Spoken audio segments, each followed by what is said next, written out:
राह संघर्ष की जो चलता है वही संसार को बदलता है। जिसने दिन रात से है जंग जीती, सुबह सूर्य बनकर वही चमकता है। बार बार पूछे जाने वाले इतिहास के प्रश्न सभी परीक्षाओं में, जैसे SSC GD, CGL, CHSL, MTS, railway bank, सभी के लिए महत्वपूर्ण ये सवाल होंगे। तो चलिए आज का प्रश्न पहला देखते हैं और आपको बताना है आपने इन 40 में से आपका कितना सही जवाब हुआ। तो देखिए साथियों, प्रश्न पहला दिया है, प्रथम बौद्ध परिषद कहाँ आयोजित की गई। तो बताइए प्रथम बौद्ध परिषद कहाँ पर आयोजित की गई। तो आपका ये राजगिरी में आयोजित की गई थी। तो सी ऑप्शन क्या है, बिल्कुल करेक्ट ऑप्शन है। तो चलिए क्वेश्चन नंबर नेक्स्ट बताइए। देखिए निम्नलिखित में से प्राचीनतम राजवंश कौन सा है। तो साथियों निम्नलिखित में से प्राचीनतम राजवंश कौन सा है। तो मौर्य है। कौन है साथियों, मौर्य है। तो ऑप्शन क्या हो जाएगा, मौर्य, बिल्कुल करेक्ट ऑप्शन हो जाएगा। तो चलिए नेक्स्ट का जवाब बताइए। तो देखिए त्रिपिटक धर्म ग्रंथ का संबंध किस धर्म से है। तो साथियों त्रिपिटक धर्म ग्रंथ का संबंध किससे है, हिंदू, जैन, पारसी या बौद्ध। तो याद रखिएगा बौद्ध से है। किससे है, बौद्ध से। तो डी ऑप्शन क्या है, बौद्ध, बिल्कुल करेक्ट ऑप्शन हो जाएगा। तो चलिए क्वेश्चन नंबर नेक्स्ट बताइए, अशोक ने तृतीय बौद्ध परिषद कहाँ बुलाई थी। तो बताइए साथियों अशोक ने तृतीय बौद्ध परिषद कहाँ पर बुलाई थी, पाटलिपुत्र, मगध, कलिंग या सारनाथ। तो कहाँ पर बुलाई थी, पाटलिपुत्र में बुलाई थी। तो ऑप्शन ये क्या हो जाएगा, पाटलिपुत्र, बिल्कुल करेक्ट ऑप्शन हो जाएगा। तो चलिए नेक्स्ट चलते हैं।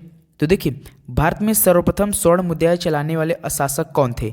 तो बताइए भारत में सर्वप्रथम स्वर्ण मुद्राएं चलाने वाले शासक कौन थे। तो याद रखिए कि भारतीय यूनानी थे। कौन थे, भारतीय यूनानी थे।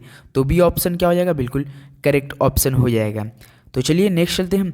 अगला सवाल देखिए, चरक किसके दरबार में प्रसिद्ध चिकित्सक था।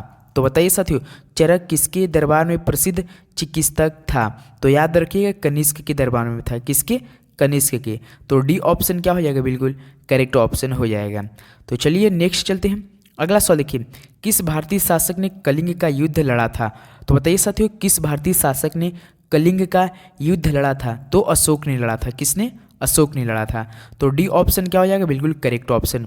तो चलिए अगला बताइए सवाल, पहला ज्ञात गुप्त शासक कौन था। तो बताइए पहला ज्ञात गुप्त शासक कौन था। तो श्रीगुप्त था। कौन था साथियों, श्रीगुप्त।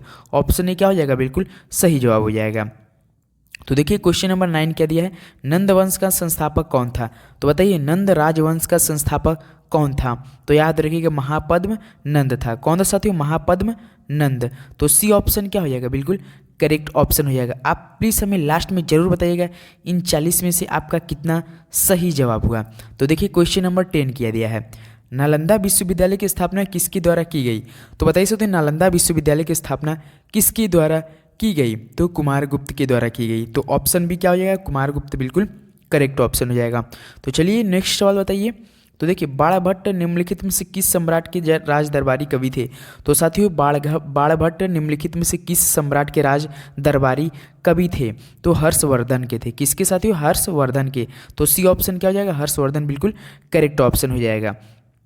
तो चलिए क्वेश्चन नंबर नेक्स्ट बताइए, विक्रमशिला विश्वविद्यालय की स्थापना किसने की थी। तो साथियों विक्रम विश्वविद्यालय की स्थापना किसने की थी, विक्रमशिला विश्वविद्यालय की स्थापना किसने की थी। तो धर्मपाल ने की थी। किसने साथ, धर्मपाल ने। तो डी ऑप्शन क्या हो जाएगा, धर्मपाल, बिल्कुल करेक्ट ऑप्शन हो जाएगा। तो चलिए क्वेश्चन नंबर 13 देखते हैं, खजुराहो स्थित मंदिरों का निर्माण किसने किया था। तो साथियों खजुराहो स्थित मंदिरों का निर्माण किसने किया था। तो चंदेल राजवंश ने किया था। किसने साथियों, चंदेल राजवंश ने। तो डी ऑप्शन क्या हो जाएगा, बिल्कुल करेक्ट ऑप्शन हो जाएगा। तो चलिए क्वेश्चन नंबर 14 देखिए, निम्नलिखित में से भारत पर पहली बार आक्रमण करने वाले कौन थे। तो साथियों भारत पर पहली बार आक्रमण करने वाले कौन थे। तो अरब लोग थे। कौन से साथियों, अरब लोग थे। तो सी ऑप्शन क्या हो जाएगा, अरब, बिल्कुल करेक्ट ऑप्शन हो जाएगा। तो चलिए question number next, question number 15 देखिए, एलोरा के मंदिरों का निर्माण किन शासकों ने किया। तो साथियों एलोरा के मंदिरों का निर्माण किन शासकों ने किया था। तो राष्ट्रकूटों ने किया था। किसने साथियों, राष्ट्रकूटों ने। तो सी ऑप्शन क्या हो जाएगा, बिल्कुल करेक्ट ऑप्शन हो जाएगा। तो चलिए क्वेश्चन नंबर नेक्स्ट बताइए, भगवान बुद्ध की सबसे ऊंचा प्रतिमा कहाँ स्थापित की गई थी। तो साथियों भगवान बुद्ध की सबसे ऊंची प्रतिमा कहाँ पर स्थापित की गई थी। तो बामियान में की गई थी। कहाँ पर, बामियान में। तो बी ऑप्शन क्या हो जाएगा, बिल्कुल करेक्ट ऑप्शन हो जाएगा। तो चलिए क्वेश्चन नंबर नेक्स्ट बताइए, लिंगराज मंदिर कहाँ स्थित है। तो साथियों लिंगराज मंदिर कहाँ पर स्थित है। तो याद रखिएगा ये भुवनेश्वर में स्थित है। कहाँ पर, भुवनेश्वर में। तो सी ऑप्शन क्या हो जाएगा, मोस्ट इंपॉर्टेंट हो जाएगा। क्या हो जाएगा? लिंगराज मंदिर कहाँ स्थित है? भुवनेश्वर में। तो सी ऑप्शन बिल्कुल करेक्ट ऑप्शन है। तो क्वेश्चन नंबर नेक्स्ट देखिए, दिल्ली सल्तनत का राज्यकाल कब समाप्त हुआ था? तो साथियों दिल्ली सल्तनत का राज्यकाल कब समाप्त हो गया था?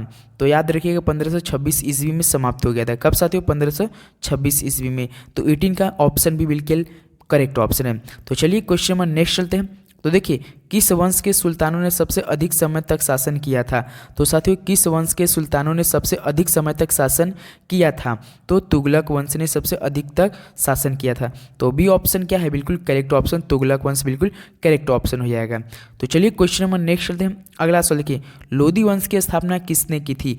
तो बताइए साथियों, लोधी वंश की स्थापना किसने की थी? तो बहलोल लोधी ने की थी। किसने? बहलोल लोधी ने। तो सी ऑप्शन क्या हो जाएगा? बहलोल लोधी बिल्कुल करेक्ट ऑप्शन हो जाएगा। तो चलिए क्वेश्चन नंबर नेक्स्ट बताइए, तराइन का युद्ध किस वर्ष में लड़ा गया था? तो बताइए साथियों, तराइन का युद्ध किस वर्ष में लड़ा गया था? तो 1191 ईस्वी में लड़ा था। कब साथियों? 1191 में लड़ा गया था। तो ऑप्शन सी क्या है? बिल्कुल करेक्ट ऑप्शन है। तो चलिए question number next, question number 22 देखिए, विजयनगर निम्नलिखित में से किस नदी के तट पर स्थित है? तो साथियों विजयनगर किस नदी के तट पर स्थित है? तो याद रखिए तुंगभद्रा पे स्थित है। कहाँ पर है? तुंगभद्रा पे। तो डी ऑप्शन क्या हो जाएगा? बिल्कुल करेक्ट ऑप्शन हो जाएगा। तो क्वेश्चन नंबर 23 देखिए, निम्नलिखित में से दिल्ली का अंतिम सुल्तान कौन था? तो साथियों दिल्ली का अंतिम सुल्तान कौन था? तो इब्राहिम लोदी था। कौन था?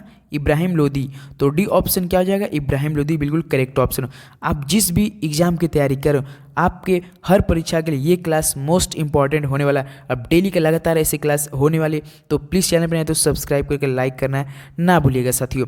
तो चलिए क्वेश्चन नंबर 24 देखते हैं। तो देखिए, पृथ्वीराज चौहान को मोहम्मद गौरी ने किस युद्ध में हराया था?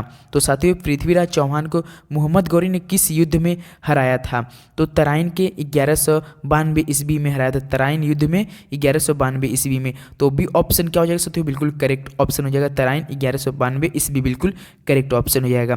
तो चलिए क्वेश्चन नंबर नेक्स्ट चलते हैं। क्वेश्चन नंबर 25 देखिए, तराइन का द्वितीय युद्ध किसके बीच लड़ा गया था? तो बताइए तराइन का द्वितीय युद्ध किसके बीच में लड़ा गया था? तो यह लड़ा गया था पृथ्वीराज चौहान एवं मोहम्मद गौरी के बीच में। किसके बीच में साथियों? पृथ्वीराज चौहान एवं मोहम्मद गौरी के बीच में। तो डी ऑप्शन क्या है? बिल्कुल करेक्ट ऑप्शन है। तो चलिए क्वेश्चन नंबर नेक्स्ट देखते हैं, ग्रैंड ट्रंक रोड किसने बनवाया था? तो बताइए ग्रैंड ट्रंक रोड किसने बनवाया था? अकबर, अशोक, शेरशाह सूरी या समुद्रगुप्त? तो किसने बनवाई थी? शेरशाह सूरी ने बनवाई थी। तो सी ऑप्शन क्या हो जाएगा? शेरशाह सूरी बिल्कुल करेक्ट ऑप्शन हो जाएगा। तो चलिए क्वेश्चन नंबर नेक्स्ट चलते हैं, हुमायूं नामा की रचना किसने की? तो साथियों हुमायूं नामा की रचना किसने की? तो गुलबदन बेगम ने की थी। तो डी ऑप्शन क्या है? गुलबदन बेगम बिल्कुल करेक्ट ऑप्शन हो जाएगा। तो चलिए क्वेश्चन नंबर नेक्स्ट चलते हैं। क्वेश्चन नंबर 28 देखिए, अकबर के दरबार में सबसे प्रसिद्ध संगीतकार तानसेन का मूल नाम क्या था? तो बताइए अकबर के दरबार में सबसे प्रसिद्ध संगीतकार तानसेन का मूल नाम क्या था? तो रामतनु पांडे नाम था। क्या था साथियों? रामतनु पांडे। तो सी ऑप्शन क्या हो जाएगा? बिल्कुल करेक्ट ऑप्शन हो जाएगा। तो क्वेश्चन नंबर नेक्स्ट देखिए, question number 29, French east India company का गठन कब हुआ? तो साथियों फ्रेंच ईस्ट इंडिया कंपनी का गठन कब हुआ था?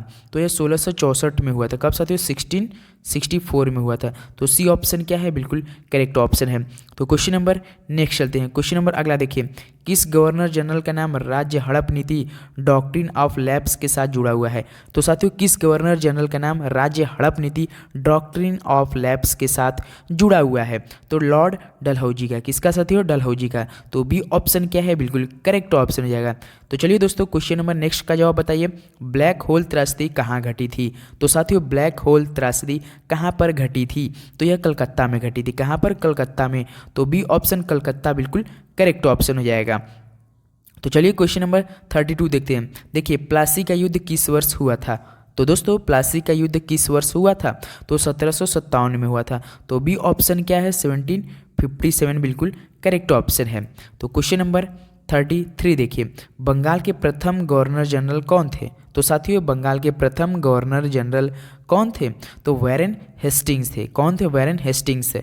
तो सी ऑप्शन क्या है साथियों? बिल्कुल करेक्ट ऑप्शन हो जाएगा। आपके हर परीक्षा के लिए एक सवाल भी आप नहीं छोड़ेंगे, हर परीक्षा के लिए ये आपके सवाल मोस्ट इंपॉर्टेंट होने वाले हैं। देखिए, भारत में सबसे पहली रेलगाड़ी कब चलाई गई? तो साथियों भारत में सबसे पहली रेलगाड़ी कब चलाई गई थी? तो 1853 में चलाई गई थी। तो ऑप्शन भी क्या हो जाएगा साथियों? बिल्कुल करेक्ट ऑप्शन हो जाएगा। 1853 बिल्कुल करेक्ट ऑप्शन होने वाला है साथियों। तो चलिए क्वेश्चन नंबर नेक्स्ट बताइए। अंग्रेजों ने भारत में अंग्रेजी को शिक्षा का माध्यम कब बनाया था? तो साथियों अंग्रेजों ने भारत में अंग्रेजी को शिक्षा का माध्यम कब बना लिया था? तो 1835 में बना लिया था। कब साथियों? 1835 में बना लिया था। तो सी ऑप्शन क्या है साथियों? बिल्कुल करेक्ट ऑप्शन हो जाएगा आपका। तो क्वेश्चन नंबर नेक्स्ट चलती है। देखिए, निम्नलिखित में से किसके द्वारा सती प्रथा पर रोक लगाई गई थी? तो साथियों किसके द्वारा सती प्रथा पर रोक लगाई गई थी? तो लॉर्ड विलियम बेंटिक के द्वारा। किसके द्वारा साथियों? लॉर्ड विलियम बेंटिक के द्वारा। तो सी ऑप्शन क्या है? बिल्कुल करेक्ट ऑप्शन हो जाएगा। तो देखिए क्वेश्चन नंबर नेक्स्ट क्या दिया? द्वैत शासन किस गवर्नमेंट ऑफ इंडिया एक्ट द्वारा लागू किया गया था? तो साथियों द्वैत शासन किस गवर्नमेंट ऑफ इंडिया एक्ट द्वारा लागू किया गया था? तो 1919 के द्वारा लागू किया गया था। तो ऑप्शन भी क्या है साथियों? 1919 के बिल्कुल करेक्ट ऑप्शन हो जाएगा।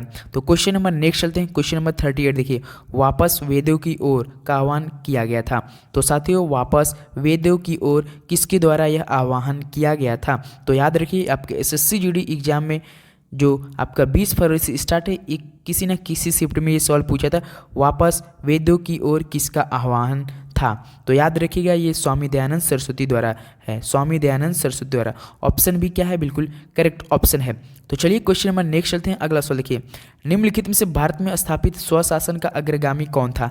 तो साथियों निम्नलिखित में से भारत में स्थापित स्वशासन का अग्रगामी कौन था? तो रिपन था। कौन था साथियों? लॉर्ड रिपन था। तो ऑप्शन ए क्या है? लॉर्ड रिपन बिल्कुल करेक्ट ऑप्शन हो जाएगा। तो चलिए क्वेश्चन नंबर नेक्स्ट और आज क्लास का आखिरी सवाल, गवर्नमेंट ऑफ इंडिया एक्ट 1935 किस पर आधारित था? तो साथियों गवर्नमेंट ऑफ इंडिया एक्ट 1935 किस पर आधारित था? तो साइमन कमीशन पे आधारित था। किस पे साथियों? साइमन कमीशन पे। तो ऑप्शन क्या हो जाएगा? बिल्कुल करेक्ट ऑप्शन हो जाएगा। तो साथियों अब बताइए आपने इन 40 में से आपका कितना सही जवाब हुआ? प्लीज़ हमें कमेंट करना ना भूलिए। तो चलिए मिलते हैं नेक्स्ट वीडियो में। चैनल पर नए तो सब्सक्राइब कीजिए। आपका एक और वीडियो धमाकेदार आने वाली है दोपहर में 12 बजे। तब तक के लिए जय हिंद, जय भारत, पढ़ते रहिए। All the very best.